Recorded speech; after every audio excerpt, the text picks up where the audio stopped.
Hello, everybody. Tonight is the next installment of House Hunting and Hacking. I believe this is our fifth edition, if I have counted them correctly.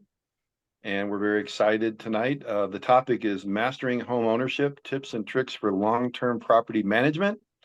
And our very own Amber Zamudio of Zamudio Insurance Specialists is going to address our audience tonight. So Amber, we're excited to have you. Thank you. I'm excited to be here with you guys. Let me pop into the screen sharing here. And while we're waiting, we have John Nichols, that's me with Location Real Estate, and we have Jen Henderson of American Pacific Mortgage. So the three of us make a team when it comes to insuring, finding, buying, selling, financing, all the things related to real estate. Great.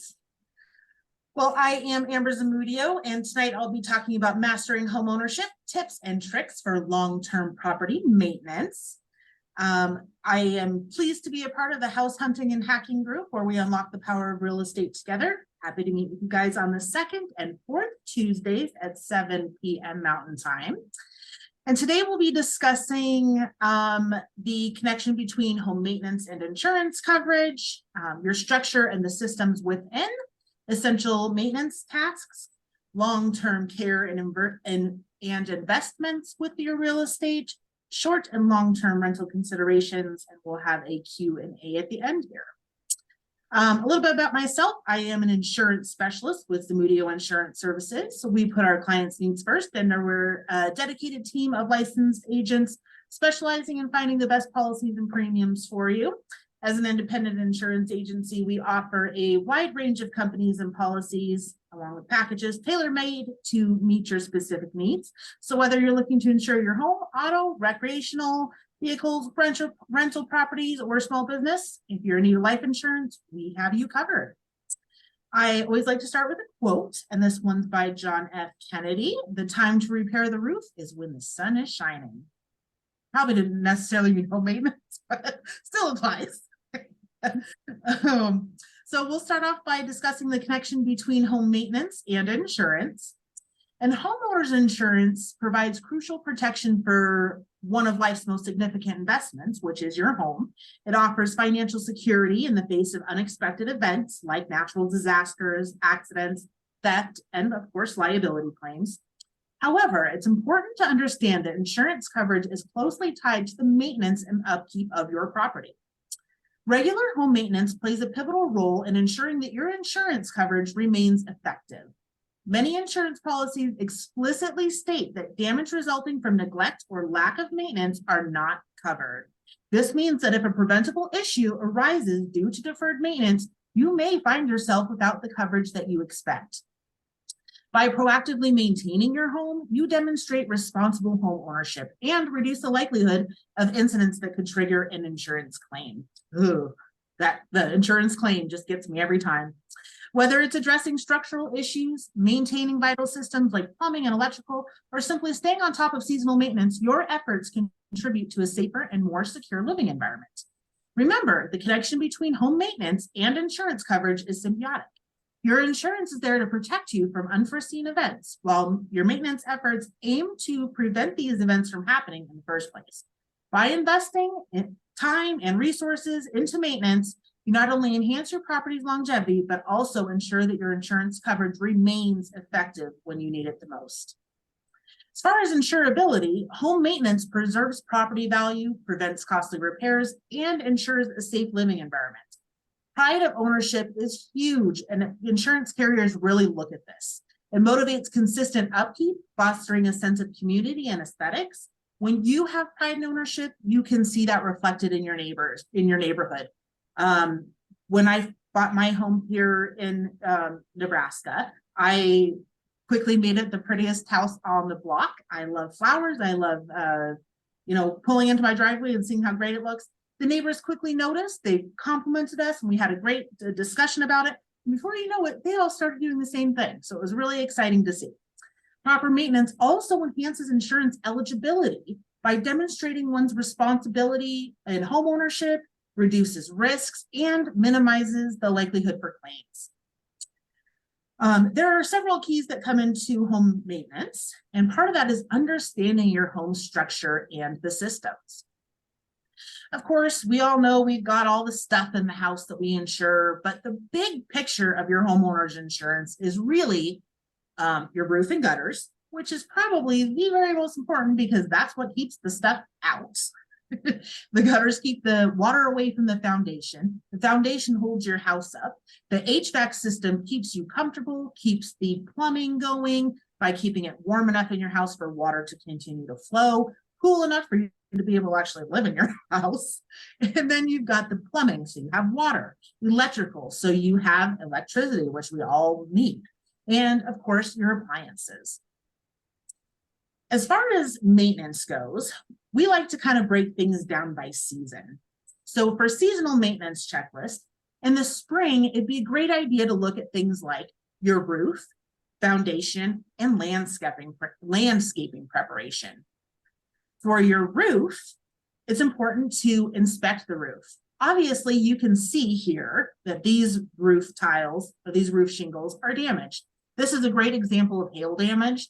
This is lifting of a shingle, and this is probably some pretty significant wind damage. Always, before you're hopping onto your roof, safety first, climbing onto your roof, ensure you have proper safety gear like non-slip shoes. You don't want to be heading up there in your high heels. You'll be coming down pretty quickly. And you also want to make sure you have a secure ladder. As you're traveling up your ladder, make sure you maintain those 3 points of contact.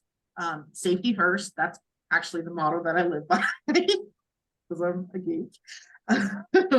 But upon getting on your roof, you can look at visual inspection. Walk around the perimeter of your home. Look for visible signs of damage like missing or damaged shingles, sagging areas, debris buildup. If you can't get on your roof, take a pair of binoculars and take a peek at the house roof through binoculars to inspect things like cracking, curling, discoloring of shingles. Another great tip is to look in your attic. You can look in your attic for signs of leaks, water stains, sunlight coming through. You shouldn't see sunlight coming through because if sunlight's coming through, you can also see that water would be coming through. And so you want to quickly mitigate those things. Roof repairs, I often like to leave those to the professionals because I'm not really qualified to do that. I'm only a little bit handy. But replacing shingles, they say, if you notice a few damaged or missing shingles, you can replace them. Gently lift the shingle above the damaged one, remove any roofing nails, slide the new shingle into place, hammer those down with roofing nails, seal those edges with roofing cement. You can seal leaks using roofing cement to seal. Fixing flashing. Always make sure that you are working in good weather when you're doing these things. Obviously, when rain hits, that's not the time to head up to the roof because that just screams dangerous. The next maintenance issue you'd want to be concerned with, especially in spring, is checking your foundation. A lot of times we think of foundation as just the concrete around the house or, you know, the bricks at the base of the house or what have you. But a lot of people's foundation is actually on wood, which is kind of surprising, but we actually see that a lot, especially in kind of some more rural areas. You'd want to inspect your foundation for signs of termites, damage, water damage. You can see cracking, when you have little pivots in your bricks, things like that. Those are all common indicators that there may be something wrong with your foundation. You can check in your crawl spaces to examine crawl spaces and basements for signs of moisture, water intrusion, cracks in the walls or floors, uneven flooring. I will say my house was built in 1919, and right when you walk past this little doorway here, you go up almost a full step, it seems like, or when you're just walking this office, you kind of go down into the office.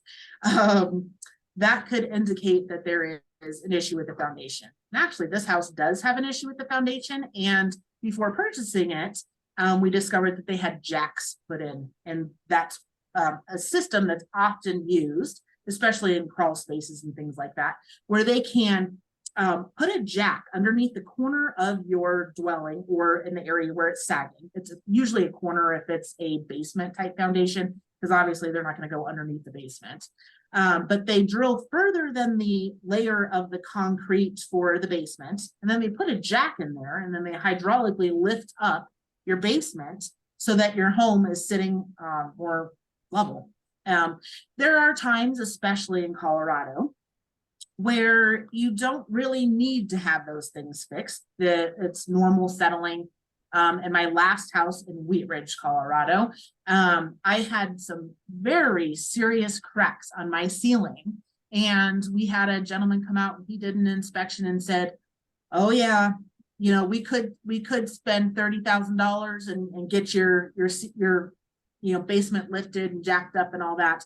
But reality is, it's very nice to say this because they don't always do this. Reality is the home was built in the 40s and it's normal. It's natural. So those are all things to consider. But when you do think you have foundation issues, it's important to ensure you're taking care of drainage. So making sure that no water is sitting at the foundation of your home, making sure that, you know, debris and things that rot out, like if there was a whole stack of leaves next to this for a long time or kind of buried underneath rubbish, essentially, that can cause things like damage, breakdown of natural materials, things like that. And so there are a lot of things that you can do to mitigate the foundation issues. You can plant trees, shrubs a safe distance from your home to prevent root intrusion and excessive moisture. And then soil control, maintaining consistent moisture levels around your foundation, avoiding excess water and things like that.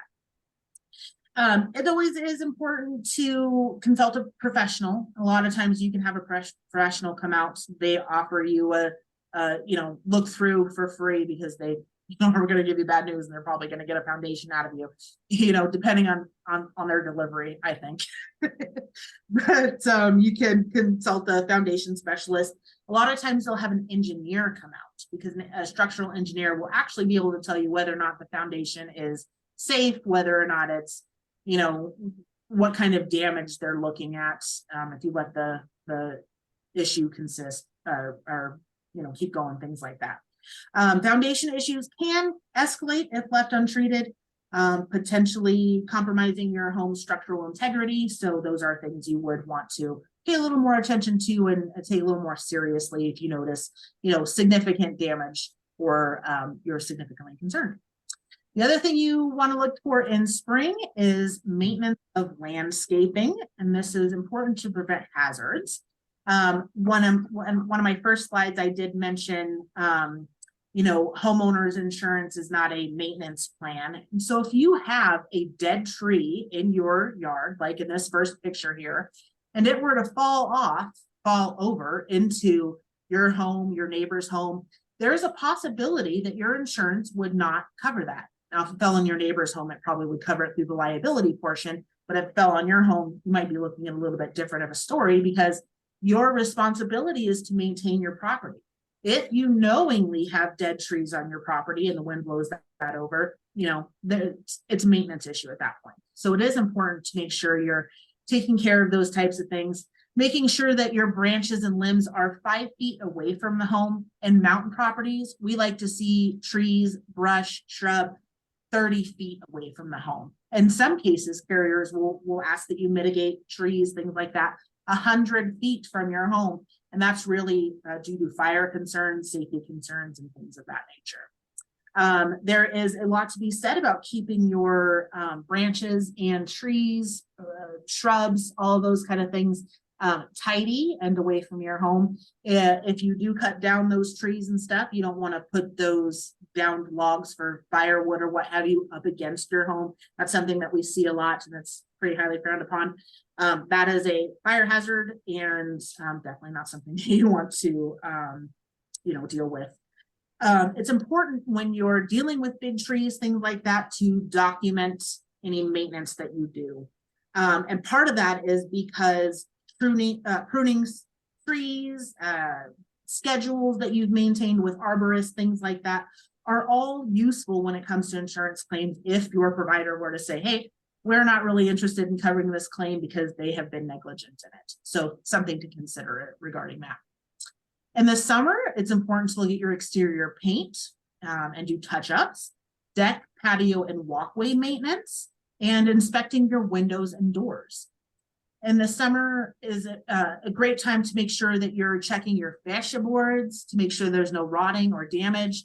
There's no way for rodents to get into your property. Rodents and vermin are an excluded peril in your insurance. So if you do have a place where the wood has rotted and now, let's say raccoons or mice or bats, we've seen bats go into people's places, they can get into your house and they do significant damage, which they will do. That's on you, and your insurance policy will not cover something like that. So make sure you're taking care of all those fascia boards and all those kind of things. Making sure that your paint is well cared for. If you do need to paint, be sure to scrape off that old junky paint, give it a quick sand if needed. A lot of times it's important to prime and then give it a swash of paint. Now, before it gets to this, you can always start when it's like mostly this, and then just a little bit of that. Take a little piece of your paint that you chipped off, bring it over to the Home Depot or something like that. Get a color match. This way you're just going through and you're fixing here and there instead of having to paint your whole darn house, because that's expensive and actually terrible. I hate painting. You can hire someone, but I kind of do stuff myself, which is best of both worlds, I guess. You can see this image here. They're getting ready to paint, but you'd want to make sure you're caulking all of these gaps and cracks when you're doing that. It's a great time to go through and just seal. Make sure that you're getting, any holes, gaps, things like that filled so that you don't have problems that come in later down the road. As far as your property sidewalks and stuff, this is a severe tripping hazard. If this is in your backyard as a patio or something like that, quickly get these things up, get that dirt replaced, sand, replace your pavers, things like that. If someone trips and falls on your property, they can sue you for your liability and your negligence in your property. And it's important to keep people safe, especially like in older neighborhoods. If you're familiar with like the Berkeley area, those sidewalks are treacherous. They're just absolutely horrible.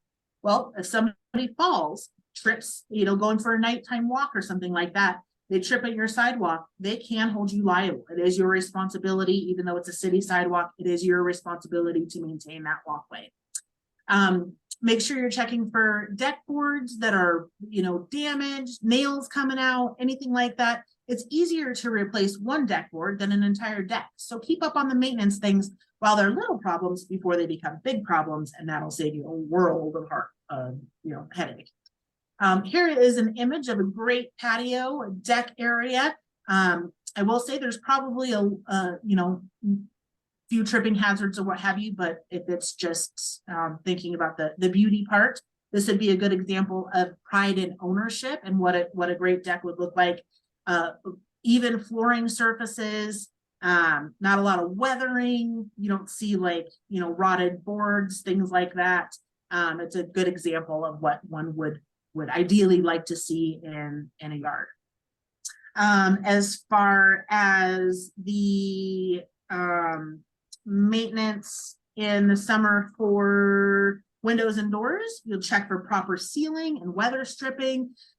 This way no water comes in and creates mold around your doors, your baseboards, not to mention the heat that comes in when things are not properly insulated. Check for broken windows. This is when insurance carriers come out and inspect your home, if they see a broken window, they will ask you to repair that. If it's not repaired, they will potentially cancel your homeowner's insurance. Making sure that your screens are all intact and in good condition is important, because that's what prevents hail from, reaching your windows and things of that nature. I have windows from 1920. 1919, they're horrible windows. They're original. They've got like the full string and all that junk. During the last storm in June, Right. I don't even know what month it is. Back in June, we had a really bad storm come through, and I actually need to replace some of my screens. It's a super easy process. They have a kit you can buy at Home Depot. It's a little rolly wheel thing. You put the screen along a frame, put a little tubing in there, roll your little roller around there, and it fixes your screens. It's a great idea, and it's super cheap, easy maintenance that goes a long way. In the fall, you'd want to look at heating inspections for your furnace, gutter cleaning after all the leaves have fallen, and weatherproofing, because the cold weather's coming in, and it's crazy to think that like fall is here. Important parts of upkeep for your furnace, making sure that you are changing your furnace filters. That is critical. And you know, filters these days are pretty darn inexpensive. Even if you're not buying the best filter, changing your filter is an absolute must. It's great for your air quality. It does wonders for your furnace itself. So that's a really important, easy thing that you can do. And most people can do that by themselves. You just pull this little cartridge out, put the new one in, and heck, you're practically an HVAC person. Not to negate what an actual HVAC person does, which is very important, especially when it comes to gas furnaces. I always recommend, if it's something that you're not sure of, YouTube, yes. If you think you can YouTube a minor thing, absolutely. But don't ever mess with the gas. Don't mess with things that you're not sure about. Get online, look for a coupon code, call out a plumber who's qualified, or sorry, not HVAC person who's qualified, and let them take a peek at your furnace. Have it serviced yearly so that you can ensure that equipment is going to last you for a really long time. Make sure that in your yard, if you've got a unit like this for your AC, you're clearing any debris, leaves, junk from around there. You're not making it a friendly place for mice to harbor, and that you're putting a cover on that so no elements get in it during the winter time. Gutter maintenance is extremely important. If there's, one outside project that you do, make it be your gutters, because your gutters play such a pivotal role in your home. Keeping the water away from the foundation, preventing a whole number of things. So you want to make sure any leaves, gunk, dirt, just debris in general are cleared away from there, making sure that it can drain properly. Otherwise, everything just goes over the edge and down onto your foundation. Make sure that your extenders are on correctly, sealed.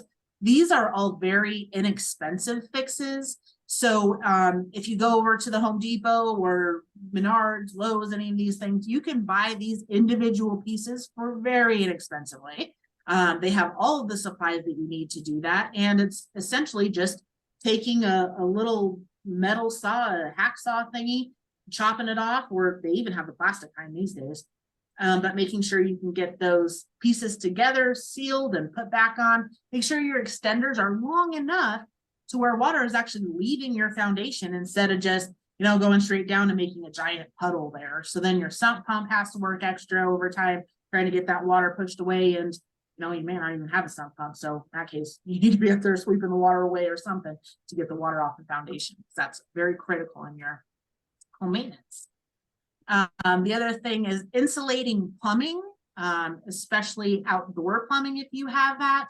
But it's always a good idea to insulate plumbing because, if it freezes and expands, things like that, you can easily have a water rupture. And then before you know it, your basement's flooded and you're like, what the heck? Where is this water coming from? Aha, it was the spigot thing that goes from the outside to hook the hose to come inside and stay warm from the elements. That's happened to me. It was very surprising when I went into my laundry room, and instead of water being in my washing machine, water was pouring out of my ceiling, and I was like, oh my God, what is this? But sure enough, water had frozen in my pipe there and expanded and cracked and blew a whole thing. So make sure that your windows have the draft protection so that you can stay nice and warm, comfortable in your home. No bugs or junk can come in. Also dramatically reduces the amount of dust, which is surprising. And again, with the window screens and stuff of that nature. As far as seasonal maintenance, in winter, you'd want to look at your outdoor maintenance. It's a great time to check on your smoke and carbon detectors and fireplace safety. It's important to check on your smoke and carbon detectors during this time of year because you're using your fireplace, you're using your furnace more, things of that nature. So outdoor maintenance would include clearing off your sidewalks. Can't stress this enough. This is a major pet peeve of mine. There's nothing I hate more than going outside for a walk on a nice day after a snowfall, and you can't even get around because people don't shovel their sidewalks. It is law in most states that your sidewalks have to be cleared within 24 hours of snowfall. If someone's walking on your property and they take a fall because you're negligent in clearing your pathways, they will sue you, and they have every right to. You should be clearing your sidewalks. Make sure that your hose, your sprinklers, all of those things are put away. You would put this bad boy, roll that up and toss it into your garage or your deck patio thing, your deck bin container thing. Put one of those little insulator boxes over your spigots for your outdoor faucets, things like that. And make sure that you're blowing out your sprinkler system as well, because all it takes is one little crack, and then you got to turn on your system the next time, and it's a freaking disaster. So be aware of that. Make sure that when it is inclement weather, you're going outside to perform these maintenance tasks. Knock down these icicles. Do it from a safe distance away. Use a tool to do it. Push it out away from you. Don't stand under it. All of those kind of things. People actually die by icicle. That is a legit thing. They say that smoke detectors and carbon monoxide detectors are good for about 10 years. I would recommend replacing them a little sooner than that. They come out with new models, new features all the time, but always make sure that you're making sure the batteries are good. You're actually doing the testing of them. Sometimes I think the testing button, I always want to test the testing button. So I'll like light a match up there or something, see if it actually works. There are a lot of features, but with smoke detectors that you probably didn't know. They're not only detecting smoke, they also are detecting a rise in sudden heat. So that's something that if you don't have an updated smoke detector, make sure that you're getting one. Same with carbon monoxide alarms. There are, and with both of these units, there are some that are hardwired, and those are awesome. Well, I will say once you have an issue with those, I don't know how you turn them off. I could not get mine to turn off, but that's a story for another time. Needless to say, I had to take those down and put up some battery operated ones because I just absolutely couldn't figure it out. But make sure you're testing these systems, especially the carbon monoxide one, because that is a silent killer. That is something that's very important to make sure you have these units outside of sleeping areas, in kitchens, outside of your utility rooms and things of that nature. Fireplace safety is so big. Almost everyone has a fireplace, especially in kind of a Colorado area, Nebraska, surrounding, well, really everybody has a lot of fireplaces. I've even seen properties in Florida with fireplaces. It kind of blew my mind, but it's important to make sure you're getting these regularly maintained by a certified fireplace specialist, a chimney sweep specialist. They can really seal off the interior, make sure that they're putting their little device down there, swirling around, getting all the gunk and junk out. I think it's called creosote or creosol, something like that. They have blocks that you can burn, wood I think they're called creosol blocks that you can burn in your fireplace that help to mitigate those things. Yes, that's a good idea, to burn every once in a while, but there is no substitute for having it professionally cleaned. That's such a critical part of owning a fireplace. And many insurance carriers require certification that you had these fireplaces serviced within certain periods of time. So that's important to think about. If you're going to be burning things in a fire pit or outdoor fireplace, be aware of your local burn regulations, and make sure it's not super windy. Like, practice common sense fire etiquette, I guess. I see a lot of times people burning fires and fire pits when it's like insane gusting winds. You're just asking for a liability issue there. A lot of times I see people with these really cute logs around their fireplace and stuff. That's a great design thing, but maybe make those go away because that is a huge fire hazard. All it takes is one ember to land on that, and fires can go out of control very quickly. All it takes is one ember to land on that, and before you know it, you have. I will say that as an insurance agent, I've probably had more instances where I've almost burned my house down than the normal person. I have done that almost 3 times now. I had a candle that caught fire on some potpourri, walked in my bedroom, my whole candle setup was ablaze. I was having a girls' night, a friend was like, "Do you smell that?" And I was like, "No, I don't. What do you smell?" She's like, "I smell fire." So we all quickly looked around. It was like it's not a bachelorette game or something. We all looked around for what was smoking. Opened my bedroom door. Ooh, craziness. In my fireplace had one time the flue thingy that lets the air go up, the smoke go out, had a malfunction and it broke. And my husband was standing in, we had just come home, and this is totally stupid on our part because we went to get a gallon of milk. When we came back, we were putting the milk and the miscellaneous grocery food away. And all of a sudden we hear a noise. It was like, well, that wasn't it, but it was really, it was a better noise than that. It was like the noise of, metal hitting metal. And my husband was looking at the fire and he's like, "Look at this, babe. The fire's doing something really weird." 10 seconds later, our house is completely filled with smoke.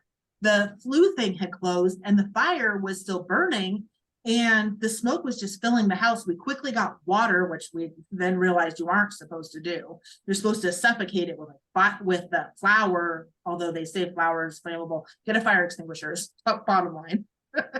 I'm sorry, I'm getting rambly now, but this way you have something to suppress that fire. Things can get out of hand very quickly with fireplace. It's important to have, during any season, an emergency kit. And this should include canned food, rope, utility type things like knives, emergency blankets, some tape possibly, more canned food, I guess, water, blankets, medical supplies, things of that nature, blankets, radio, because if the power's out, you don't know what's going on. You need to hear what's happening. Have batteries, because Lord knows, whenever you need that little radio, it is not going to work. So make sure you have batteries. Better yet, don't put them in the radio, keep them on the side. This way you have those when you really need them. The next major thing is appliance maintenance. This is a dryer vent. It is so incredibly important. And I think I've said this in nearly every presentation we've had about your dryer and the risks it poses to fire in your home. Your vents probably need to be cleaned. Let's just be real about it. My vents even need to be cleaned. I'm like 99% sure of that. I do a great job of cleaning out that lint filter every time, but lo and behold, every single time, even when I've only put like one sheet in the dryer, I pull out something that was like from last load's colors. So I know that's a dryer, vent issue type thing. It's important to not only clean the lint trap when you do each load, but to actually clean, or just, it would probably even be easier, in my opinion, to replace that silver tube thing that goes on the back of your dryer to the outside. But along with that, just take a leaf blower, tape a bag around the thing here in your leaf blower, and just blow that bad boy out. You will be blown away by the amount of debris that comes out of that. It's actually disgusting and insane. Make sure that your washing machine connections are tight. A lot of these things that I can talk about here have actually happened to me. I had a washing machine with the connection that I was getting ready for a camping trip. I walk into my bedroom. My laundry system was in the bathroom in the bedroom there. And I step into a puddle. I'm like, you've got to be kidding me. I was leaving like in an hour. Lo and behold, my washing machine connection came undone, completely flooded my whole back area and all of my clothes and everything. It was just absolutely horrible. And that's a good lesson. Make sure your connections are tight on there. Before I leave for vacation anymore, I turn off the water for my appliances. I don't even want to risk it. One other thing you can really take a look at is the interior of your stove. Yes, this is somebody cooking on the exterior, but look at the interior of your stove. If you aren't using your self-cleaning feature, hop to it, people. You gotta clean your stove. It's so easy for a fire to break out. I had a fire in my stove. You guys probably think I'm crazy because like I've had all these crazy things, but I guess just life happens. But I was making Thanksgiving dinner one time and my stove wasn't dirty. I had marshmallows on a sweet potato casserole thingy. And my marshmallows caught on fire. And lo and behold, I have this huge, like, flaming dish. I can't pull it out of the oven, can't suffocate it because the convection oven was still going. Finally figured out to turn off the oven and it suppressed itself. But make sure your appliances and stuff are clean. Same with your refrigerator. A lot of times we don't think about pulling out your refrigerator, turning it off for a couple minutes, vacuuming the coils on the back. All of those things really go a long way in the longevity of your appliances and how long those things are going to last you. Appliances, let's be real, they're expensive. I'm getting ready to buy a whole set of appliances for my rental property down in Colorado Springs, and I'm afraid, but I do know that it is an investment. I'm going to keep up on the maintenance, and those things will last a very long time. We did have some questions about on Meetup about maintenance for older homes and cabins, which is a great question. There are so many considerations when you're thinking about older homes and cabins. One of those things would be, very first off, the age of the roof and the furnace. If you have any kind of wood-shaped shingle on your home, it's going to be ineligible. Bottom line, they don't take those anymore. Roofs over 15 years with some carriers will be put on replacement costs. A lot of times, roofs over 15 years will not even be accepted anymore. Carriers are making big changes with those types of things. Some carriers, furnaces over 25 years will not be accepted. Kind of just depends on the carrier. Distance to fire stations and hydrants are really big. If you're 7 road miles away from a fire station, there are times when your home will be ineligible. And mountain properties, that's often the case. And it's often the case that there are not hydrants. I have a client who just went under contract on a home in Red Feather Lakes. And I'll tell you what, it was a freaking nightmare to find this guy some insurance. Every standard carrier has declined it because of the fire line and because there are trees around. As I mentioned in the landscaping portion, they want to see trees 100 feet away from the home. They do not want anything near the home, no brush, no debris, no, yard junk, all those kind of things. That your home needs to be in very good condition, very pristine curb appeal, all of those things in order to be eligible, even with the surplus companies. They want to know that if you have a wood burning stove, you're maintaining it, it's certified. They are doing that, like I mentioned before, the fireplace inspections, you're having your chimney swept, things like that. Some carriers will not allow you to have a wood burning stove. They will issue a policy and they'll give you 30 days to mitigate getting rid of that wood burning stove. And the reason they do that is because, like I mentioned before, it is very easy for a fire to get out of hand in a fireplace. When I was a little girl, my dad, I had a sleepover, I had a little friend over. My dad started yelling, get the pitchers of water, get the pitchers of water. And I was like, I had to have been like 9. I was like, what for? We go in the living room. There is a raging fire in our potbelly stove, the big orange potbelly stove. And we're throwing pitchers of water. Me and my girlfriend were just We thought it was the funniest thing, but it was actually very scary. Looking back, it's very scary how quickly fireplace things can get out of control. We've had fireplace incidences where we go outside and flames are coming out of the chimney. I'm not careless. My dad wasn't careless. Things just get out of control quickly with fires. There was an article on Yahoo about a home that had survived the Hawaii fires, and they said it survived because there was nothing around it. They had no trees.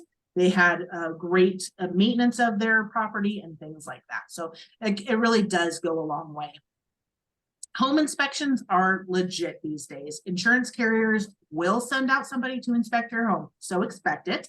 Anytime you're getting a new policy, and even at renewals now, they're doing this. They're doing it to ensure that their best interest is being looked at.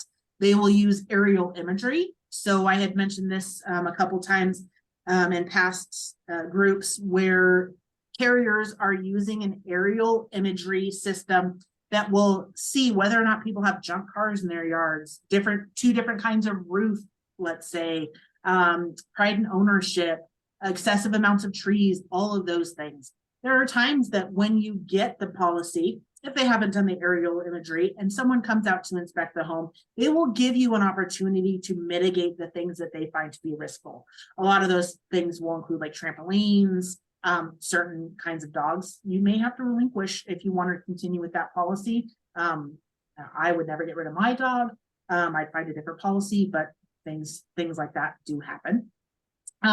They do give you the opportunity to mitigate those risks. So something to think about. There are investments that are related to maintenance that go a long way in your home and the maintenance of your home, the condition, the pride and ownership, all those things. And also, how it will sell in the future, just livability in these things. Kitchen remodels, bathroom remodels, fixture replacements, awesome outdoor areas are really looked well at these days. Basement conversions and overall curb appeal. When you roll up to a house and it looks like a total dump, do you really want to go in it? Or do you want to be like rolling up to the next door house and be like, wow, look at that curb appeal. That's gorgeous. That shows that these people have taken, great care of their home, and it's really reflected in that. So you could go from something like this to something like this, from something like this. Something like this, these are super easy swap outs, especially in things like rental properties where it increases the value a little. And, you can buy a faucet like this for $30 on Amazon. I will say I've been replacing all of my faucets and stuff. Amazon's the way to go. I, have looked at Home Depot, Menards, things like that. And the difference in cost is just unbelievable. As far as the rental landscape, there are a lot of things that go into the maintenance for this. When you're renting long-term, you need to be saving some of the rental income for repairs, maintenance, things that come up. 2 weeks ago, I got notice from my tenants of 13 years that they are going to be moving out. And I am terrified of what I will find in there. It had carpeting on the floor. Honestly, we didn't really maintain it a lot while they were there. We just kind of had it under a lease and they did great. And we were happy with that and so on and so forth. But going forward, we are going to have a property manager because we're quite a ways away from the property, a maintenance schedule, strict rules in our lease about, maintenance and things like that. But when you're renting short term, you also need to be aware of the maintenance when it comes to the furnishings that you're putting in there, the supplies that you're providing. I went to an Airbnb once, no toilet paper. I was legit mad. I mean, it was 11 o'clock at night in a very small town. There was no services to go get toilet paper.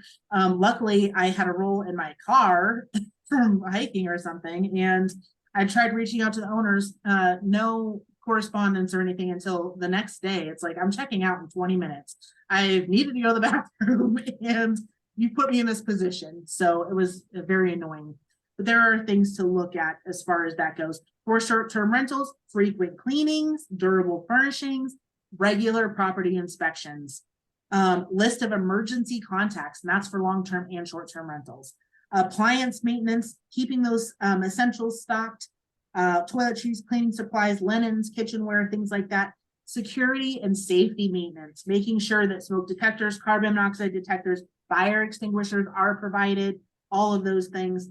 For long-term rentals, a good lease agreements, routine inspections, scheduled maintenance.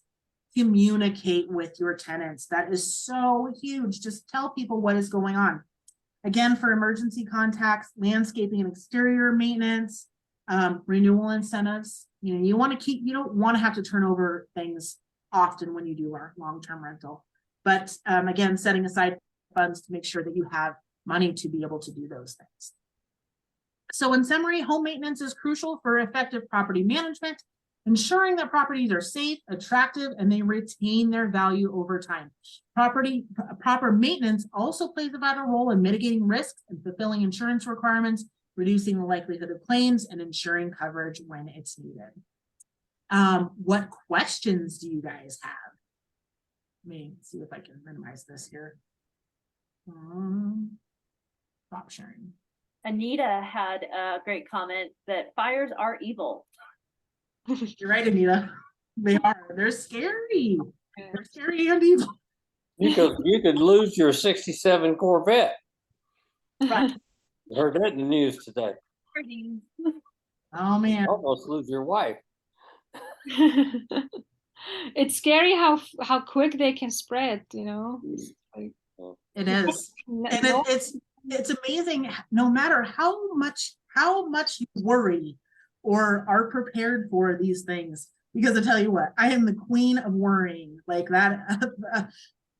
I just worry all the time. A lot of it's because I hear all of these things, but no matter how many times I have thought about fire, thought about being prepared, all these things, stuff still happens. I have almost caught my house on fire, like I said, 3 times in one house.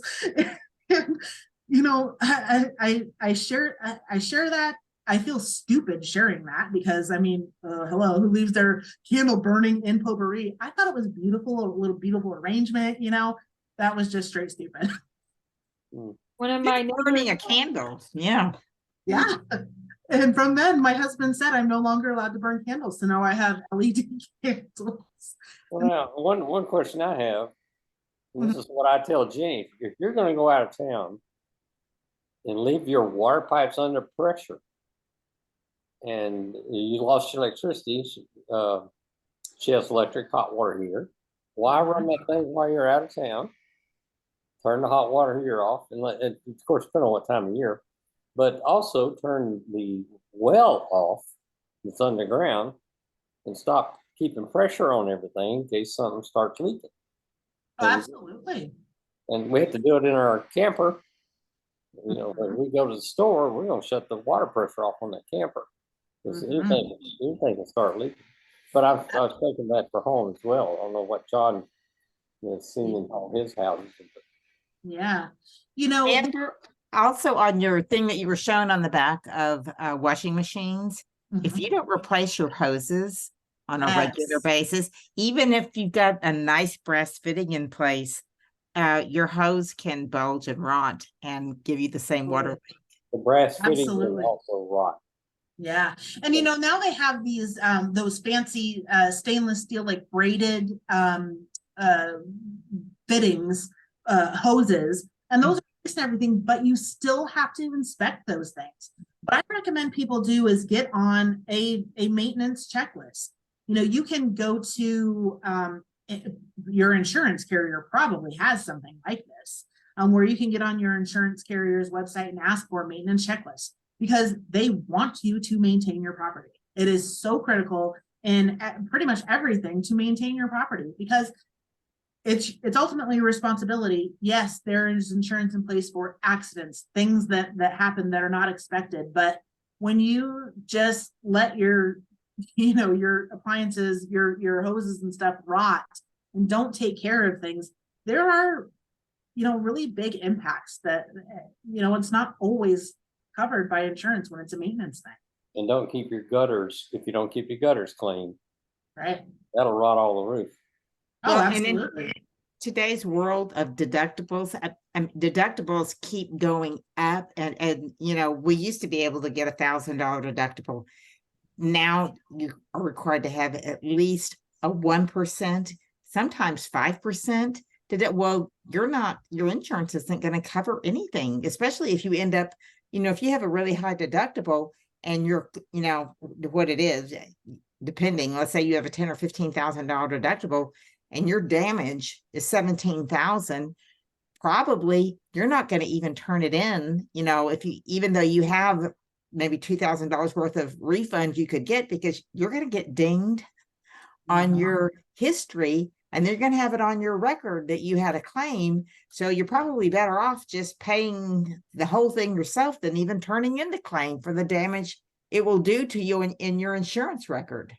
You're right, Carol. And that's one reason why when our customers sign up for us, we always send them a welcome letter that says, when you are questioning whether or not you want to file a claim, please talk to us first.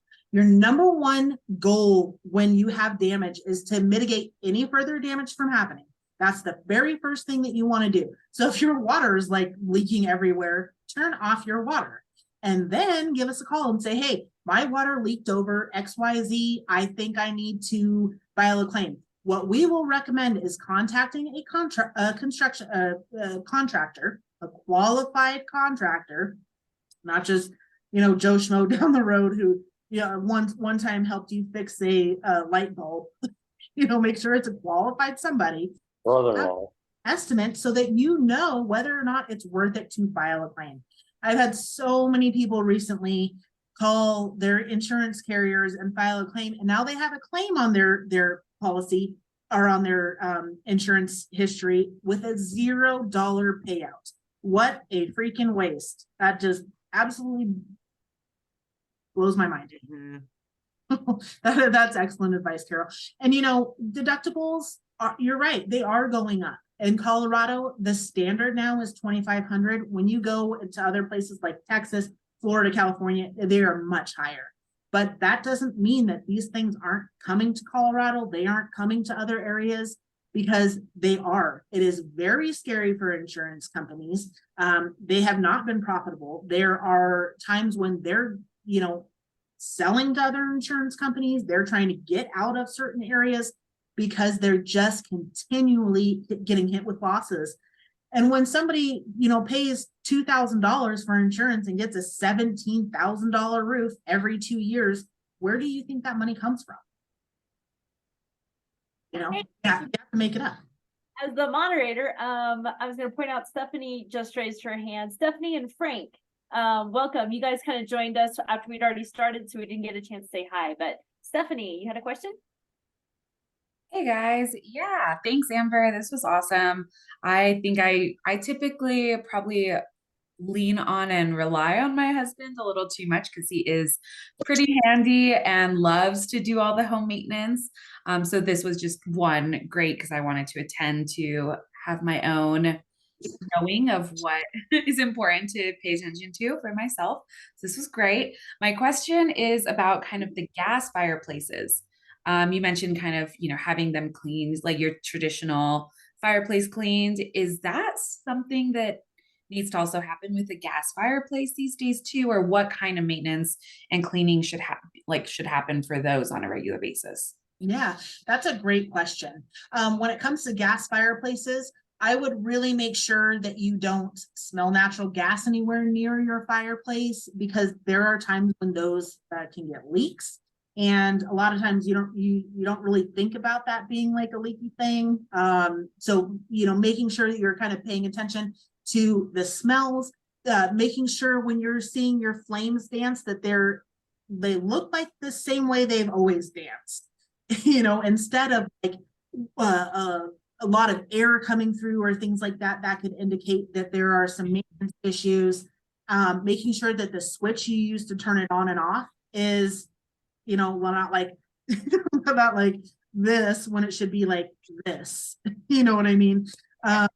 And you can always ask somebody to come out and take a peek at it. Make sure that your gas lines are all in good shape and not, you know, rotting at the connections on the outside. Make sure that they're usually on the outside of the properties, there's a little silver box. Make sure that no birds have made a nest in there. No, you know, disgusting things are in there. Oh, I forgot about that guy. Yeah. Gross and We have dirty. little baby dried lizards every year. They get in there to warm up, and if we fire up the little gas fireplace, there'll be jerky lizards Oh, all over. That's my nightmare. there you go. I'll have to check that little silver box. Now that you said it, I just thought about it. Yeah, we usually get the smell of dust. Well, you know, great smells in the first time or two of using it again and the start of a new season. But it's one of those things I'm like, I don't even know if we've done much with it each year going into the winter. So Yeah. Well, it's a great question, Stephanie. And I would recommend, you know, opening up your glass shade or whatever you have there. Take all of those, you know, the fake wood and stuff, take all that stuff out. Give it a good you know, dusting with that can of pressurized air or something. And now don't hold me to the pressurized air. I don't know if that has any kind of thing with like gas. So maybe just use your vacuum or something to suck it out. But yeah, making sure that that area is nice and clean too. And if you have a pilot light, you want to turn that off in the summer. Yeah, absolutely. Then because your coupler gets old, and sometimes it'll leave the gas line open. So you gotta make sure you got some monitors to pick Yeah. the alarm. amazing. Thank you so much. Thank you. I'm so sorry, but I'm going to have to jump off. But thank you guys. This was awesome. Thank you for joining us. You guys have a good evening. You too. I think Anita has a question. You have your hand raised. Yes, I do. I inspect my long-term rentals like once a year, and I wanted to find out like what is a good protocol? Is it once a year, twice a year? Which one's better? You know, this is something that I've given a lot of thought to recently, because my long-term rental has just gone, is getting ready to go back in the market and all this. And I've really been thinking about the way I kind of treated that. And for me personally, I'm going to go to a twice a year kind of system. For one, it's very important to make sure that you're looking at the furnace, you know, and things like that as the cold season comes in. But then as the warm season comes in with all the rain, making sure all the gutters are clear and all those things too. So I think it would be good to do like a twice a year kind of thing, making sure that you have fresh batteries and all the detectors, making sure that, you know, the exterior maintenance is done, the trees and bushes are trimmed back so there's no fire, you know, potential issues and things like that. I think a 2 time a year would probably be a little bit safer. Frank, did you have any questions before we wrap things up? We don't even know where you're from. Oh, no, I don't have any questions. I'm in Westminster, Colorado. Yeah, John is up in Longmont, so he was probably the closest one to where you're located. Stephanie, I think, I'm not sure what part of Denver area she's in. I'm in Bailey, so I'm up in the wildfire zone. And then Art and Carol, they're in Richardson, Texas. Anita's in California, and Amber's in Nebraska. But did you have any questions for us, Frank? I didn't want to like not address if you had something for us. No, none for me. It was a good reminder to check my gutters. Awesome. Great. That's definitely going to be on my list. I did that last November. You know, after all the pine needles fall, I did that last November, and there was a night and day difference when it came time for the spring. That I didn't have this issue of like the gutters failing, where all the water and the ice and the snow melt, and then it just falls right in front of my house by my basement and by my foundation. But by cleaning out my gutters in November, I didn't have that problem at all. Definitely doing it again this year was definitely worth putting in that effort. Yeah, absolutely. So John got bumped off, and because we're already past our time, he's like in la la land. He can't actually even get back in, and I'm afraid to try to figure it out because we need to end anyway. But our next meeting is on September 12th at 7 p.m. Mountain Standard Time. Again, that's in 3 weeks, not in the typical 2 because of how the calendar falls. Our presenter is no one, and our topic is no one. We haven't decided yet. We typically try to announce these 2 weeks in advance. I am currently trying to persuade John to be our presenter. He's unfortunately a little busy. He's also a half-time teacher, and he's just getting that back up and rolling. So he's a little hesitant in committing at this point, but I'm inspired with some really good topics that I want him to teach on. So might be successful here in getting some type topics from him. I will be posting this for sure by next Tuesday, because again, that's 2 weeks in advance, which is what we try to do. Please feel free to follow us and chat with us during the week. That is our Facebook. And then we're also, all of these meetings are recorded. And so this is going to be put up on our YouTube channel, which we also like to rewatch, and we like to share it on our Facebook groups as well. Provide other people with this really helpful info that Amber, you did such a fantastic job tonight. Thank you so much for PowerPoint. Thank you guys. Thanks for listening to me ramble. Sometimes I'm an oversharer. No, I get nervous. I talk a lot, so it's like a legal accommodation. No, I love it. You have a lot of personal experience here for us to benefit from, so that I don't make the same mistake of potpourri and candles together. Yeah. Sometimes Thank you guys. So, thank you so much, you guys, for coming. Feel free again to reach out to us personally, as you can find us on our Facebook groups or on the meetup as well. Thanks so much, guys. Thank you very much. Thank you. Thank you.